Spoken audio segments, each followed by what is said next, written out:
Sir, आज नीट प्रकरणामध्ये नाशिक पोलिसांनी एकाला ताब्यात घेतले. त्याची पार्श्वभूमी काय, नाशिक पोलिसांना नेमकी माहिती काय होती आणि आता काय स्टेटस?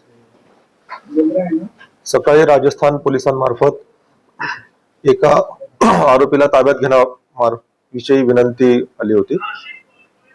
त्याप्रमाणे त्या आरोपीला ताब्यात घेण्यात आलेला आहे.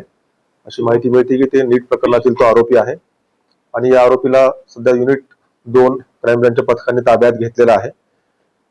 या आरोपीला ताब्यात घेण्यासाठी केंद्रीय तपास यंत्रणेचं पथक येणार आहे. तो पथक आल्यानंतर त्या आरोपीला त्यांच्या ताब्यात देण्यात येईल.